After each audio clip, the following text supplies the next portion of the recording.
Family कोर्टाच्या त्या प्रचंड मोठ्या आवारातून बाहेर पडताना इराच्या पायातल्या हिल्स सिमेंटच्या खडबडीत पायऱ्यांवर आदळत होत्या.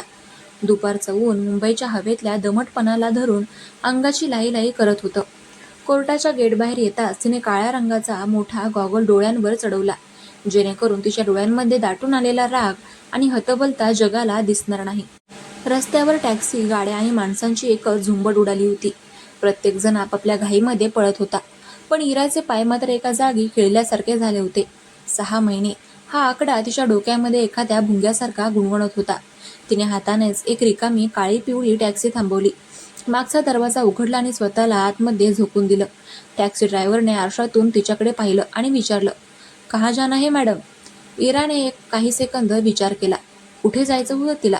तिच्या स्वतःच्या भाड्याच्या फ्लॅटवर, जिथे तिने गेल्या 4 महिन्यांमध्ये स्वतःचं एक वेगळं विश्व तयार केलं होतं, की त्या वास्तूमध्ये ज्याला तिने आणि कबीरने मिळून सजवलं होतं, पण ज्याचे रूपांतर नंतर एका पांढऱ्या हत्तीमध्ये झालं होतं. शेवटी तिने एक उसासा टाकला आणि प्रभादेवीच्या त्या हाय राईज टॉवरचा पत्ता सांगितला.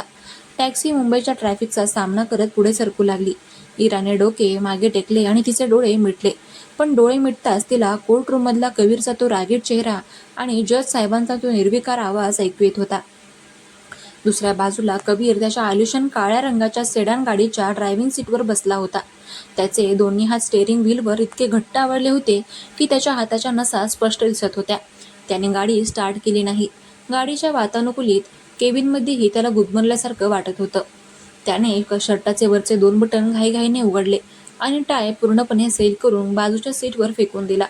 कबीर सावंत, बिझनेसच्या जगामध्ये ज्याच्या एका शब्दावर करोडोंचे व्यवहार ठरतात, ज्याच्या लुकवर आणि मॅनेजमेंट स्किल्सवर कॉर्पोरेट मॅगझिनमध्ये आर्टिकल्स छापून येतात, तो आज कायद्याच्या एका साध्या कागदासमोर हतबल झाला होता.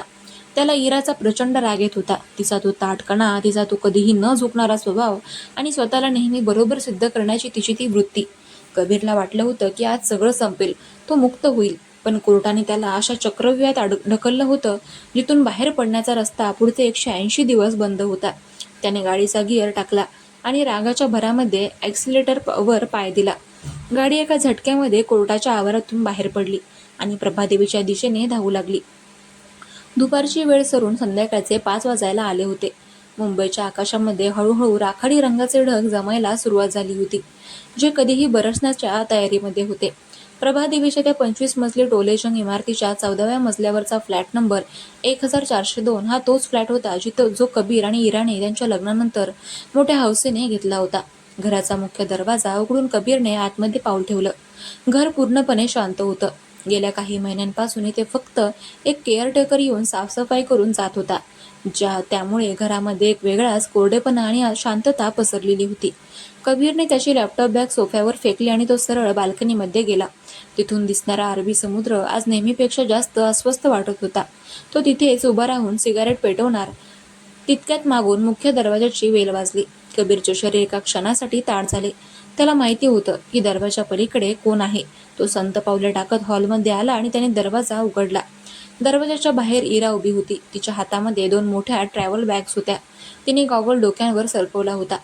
तिच्या चेहऱ्यावरचा थकवा लपत नव्हता, पण तिची नजर अजूनही तितकीच करारी होती.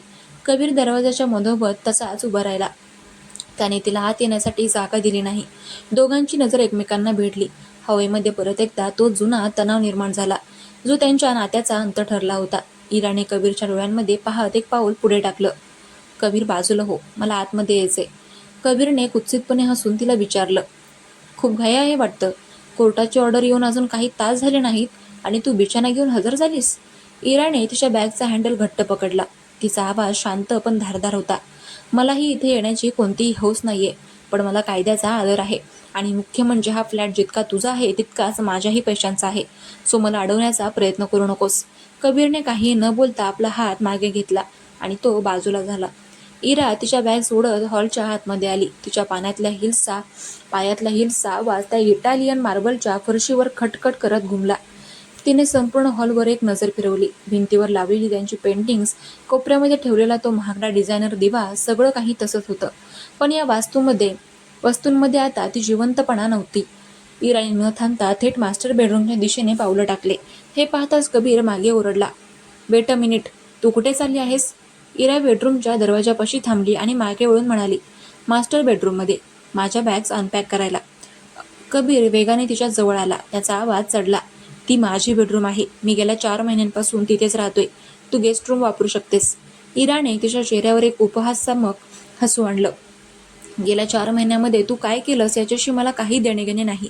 पण जेव्हा आपण एकत्र राहतो तेव्हा ही आपली रूम होती. आणि आता कोर्टाच्या नियमांनुसार आपण पती पत्नी म्हणून एकत्र राहणार आहोत. जर ते नावापुरतं असलं तरी मला कम्फर्ट आवडतो. त्यामुळे मी मास्टर बेडरूमच घेणार. तुला प्रॉब्लेम असेल तर तू गेस्ट रूम किंवा सोफ्याचा पर्याय निवडू शकतोस. कबीरच्या कपाळावरच्या नसा रागाने फुगल्या. त्याला इराच्या या हुकुमशाही वृत्तीचा नेहमीच त्रास व्हायचा. इरा, डोंट पुश मी. हा माझा फ्लॅट आहे.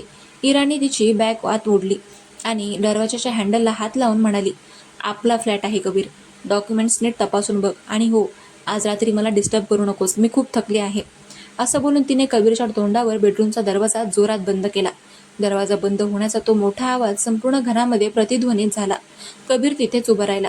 त्याचा श्वास वेगाने चालत होता. त्याने रागाच्या भरामध्ये जवळच असलेल्या डायनिंग टेबलच्या खुर्चीवर लाथ मारली.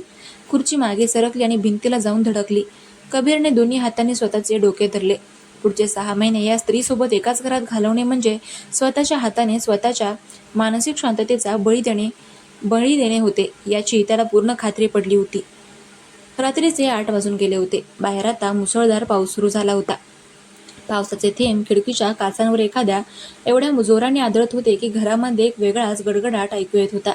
इराने बेडरूममध्ये जाऊन तिचे कपडे बदलले होते. तिने एक सैल काळ्या रंगाचा टी-शर्ट आणि ग्रे रंगाची ट्रॅक पॅन्ट घातली होती. तिने तिच्या बॅगमधले कपडे कपाटामध्ये लावायला सुरुवात केली. कपाटाचा अर्धा भाग अजूनही कबीरच्या महागड्या सूट्स आणि शर्ट्सनी भरलेला होता. इराने त्याचे कपडे न सोडता अत्यंत रागाने एका बाजूला ढकलले आणि स्वतःचे कपडे तिथे कोंबले. तिचे हात थरथरत होते. हे सगळं करताना तिच्या डोळ्यांमधून नकळत एक अश्रू घळघळत गालावर आला. तिने तो घाईघाईने पुसला. ती स्वतःशीच म्हणाली, रडायचं नाही इरा. तू कमकुवत नाहीस. हा फक्त 6 महिन्यांचा खेळ आहे. यानंतर तू या माणसापासून आणि याच्या इगोपासून कायमची मुक्त होणार आहेस.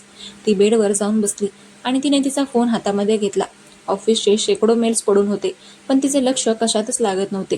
तिचे पोट भुकेने व्याकुळ झाले होते, पण बाहेर जाण्याची तिची हिंमत होत नव्हती. हॉलमध्ये कबीर असेल या विचारानेच तिला दडपण येत होतं. दरम्यान कबीर हॉलमधल्या सोफ्यावर बसून लॅपटॉपवर काम करण्याचा अयशस्वी प्रयत्न करत होता. स्क्रीनवरचे आकडे त्याला वाचता येत नव्हते. त्याचे लक्ष वारंवार मास्टर बेडरूमच्या बंद दरवाजाकडे जात होते. त्याला भूक लागली होती. लग्न मोडल्यापासून त्याने घरामध्ये जेवण बनवणं पूर्णपणे बंद केलं होतं. तो रोज बाहेरून किंवा ऑफिसमधूनच जेवून यायचा. आज मात्र बाहेर मुसळधार पाऊस असल्यामुळे फूड डिलिव्हरी ॲप्सवर नो डिलिव्हरी अवेलेबल असा मेसेज दाखवत होतं. कबीरने वैतागून लॅपटॉप बंद केला आणि तो किचनमध्ये गेला. किचनमध्ये गेल्यावर त्याने फ्रीज उघडलं. फ्रीजमध्ये फक्त काही पाण्याच्या बॉटल्स, ब्रेडचे एक पाकिट आणि अंड्याचे ट्रे होते. त्याने एक सुस्कारा सोडला आणि अंड्याची बुर्जी बनवण्याचा निर्णय घेतला. तो पॅन गरम करायला ठेवणार तितक्यात त्याला जाणवले की इरा बेडरूममधून बाहेर आली आहे. इरा किचनच्या दारापाशी येऊन थांबली. तिचे केस विस्कटलेले होते आणि ती भुकेलेली दिसत होती. कबीरने तिच्याकडे एक तिरकी नजर टाकली आणि पॅनमध्ये तेल ओतले. इराने किचनच्या ओट्याकडे पाहिले. तिथे फक्त 2 अंडी आणि एक थोडा ब्रेड होता. ती काही न बोलता बाजूला उभी राहिली आणि तिने पाण्याचा ग्लास भरून घेतला. कबीरने अंडी फोडली आणि तो भुर्जी बनवू लागला. हॉलमध्ये आणि किचनमध्ये फक्त त्या पॅनचा आणि बाहेर पडणाऱ्या पावसाचा आवाज येत होता. इराने पाणी पिऊन झाल्यावर ग्लास ओट्यावर ठेवला आणि ती मागे फिरणार इतक्यात तिचे पोट भुकेने वाजले. तो आवाज इतक्या शांततेत कबीरलाही ऐकू गेला. कबीरने भुर्जी हलवणे थांबवले. त्याच्या मनामध्ये एका क्षणासाठी जुन्या आठवणी जाग्या झाल्या. जेव्हा तो आणि इरा रात्री उशिरा ऑफिसमधून आल्यावर एकत्र मॅगी किंवा भुर्जी बनवून खायचे. पण पुढच्या क्षणी त्याचा इगो आडवा गेला. त्याने भुर्जी प्लेटमध्ये काढली, ब्रेड शेकला आणि तो प्लेट घेऊन डायनिंग टेबलवर जाऊन बसला. इरा किचनमधून बाहेर पडली आणि हॉलमधून जाताना तिने कबीरकडे पाहिलं. कबीर अत्यंत शांतपणे तिच्याकडे पूर्णपणे दुर्लक्ष करत जेवण करत होता. इराच्या मनामध्ये एक तीव्र संतापाची लाट आली. किती स्वार्थी माणूस आहे हा. ती स्वतःशीच पुटपुटली. ती सरळ तिच्या बेडरूममध्ये गेली आणि तिने दरवाजा लॉक केला. तिने बेडवर पडलेल्या तिच्या बॅगमधून बिस्किटांचे एक जुने पाकिट काढले आणि तेच खाऊन तिने तिची भूक भागवली. पाण्याचे घोट गिळत ती बेडवर आडवी झाली. बाहेरचा पाऊस आता आणखीनच तीव्र झाला होता. खिडकीवर आदळणाऱ्या थेंबांच्या आवाजात इराला तिच्या आयुष्याची पडझड ऐकू येत होती. दुसऱ्या बाजूला कबीरचे जेवण झाले होते. त्याने प्लेट सिंकमध्ये टाकली. घरामध्ये 2 बेडरूम होत्या, पण मास्टर बेडरूम इराने घेतल्यामुळे दुसरी गेस्ट रूम होती, जिथे सध्या केवळ काही जुने सामान ठेवले होते. कबीरला तिथे झोपण्याची अजिबात इच्छा नव्हती. त्याने सोफ्यावरच राहण्याचा निर्णय घेतला. त्याने कपाटातून एक पातळ चादर काढली आणि सोफ्यावर आडवा झाला. सोफ्याची लांबी त्याच्या 6 फुटी उंचीपेक्षा कमी असल्यामुळे त्याला त्याचे पाय दुमडून झोपावे लागत होते. त्याची पाठ सोफ्याच्या कडक भागाला टेकली होती. त्याने डोळे मिटले, पण त्याला माहिती होतं की ही रात्र त्याच्या आयुष्यातील सर्वात लांब आणि कठीण रात्रींपैकी एक असणार आहे. घड्याळाचा काटा रात्रीचे 2 वाजल्याचे दाखवत होता. संपूर्ण फ्लॅट नंबर 1402 मध्ये एक भयानक मुकयुद्ध सुरू होतं. 2 वेगवेगळ्या खोल्यांमध्ये 2 जीव एकाच छताखाली होते, पण त्यांच्यातल्या इगोच्या आणि रागाच्या भिंती इतक्या उंच होत्या की त्या ओलांडणे आता कोणाच्याच हातामध्ये राहिले नव्हते. कोर्टाचा पहिला दिवस संपला होता, पण या 6 महिन्यांच्या नरकाची ही केवळ एक संथ आणि वेदनादायी सुरुवात होती. तर मंडळी, आजचा भाग इथेच थांबतो. तुम्हाला काय वाटतं पुढे काय होईल आणि आजचा भाग तुम्हाला कसा वाटला कमेंट करून नक्की कळवा आणि आपल्या चॅनलला सबस्क्राईब करायला विसरू नका. भेटूया उद्याच्या भागात. चलो बाय.